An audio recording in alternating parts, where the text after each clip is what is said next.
అంటారు. కానీ గురువు లేకుండా శిష్యుడు ఎలా ఉంటాడు? అందుకే మనకొక శివతత్వం గురించి తెలుసుకోవాలి. శివుని తత్వం ఏంటి? శివుడికి ఇద్దరు భార్యలున్నారు. మనకందరికి తెలుసు. ఒకరెవరు? పార్వతీదేవి. ఇంకొకమ్మ పాతాళ గంగ. అమ్మగారు ఇద్దరు భార్యలు. అలా ఇద్దరు భార్యలు ఉన్నా కూడా ఆయన ఎంతో ఆనందంగా, సంతోషంగా కైలాసంలో ఉన్నారంట. ఎలా ఉంటారు? మొదటి భార్య పార్వతి అంటే ఏంటి? ఈ ప్రాపంచికత. మనం ఇప్పుడు జీవిస్తున్నాం చూడండి. అలాంటి ప్రాపంచికత. అదే ఆకాశగంగ అంటే ఏమిటి? మన లోపల ఉన్నటువంటి ఆధ్యాత్మికత.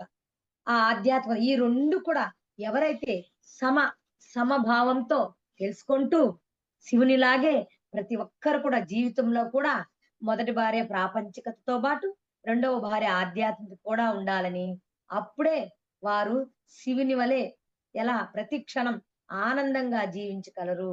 ఒకటి ఉండి ఒకటి లేకపోతే మనం ఏమనుకుంటాం?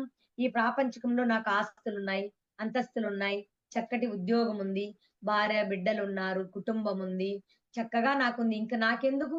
ఈ పుస్తకాలెందుకు? ఈ పురాణ గాథలెందుకు? నాకీ ధ్యానం ఎందుకు? నేను చక్కగా జీవిస్తున్నాను కదా!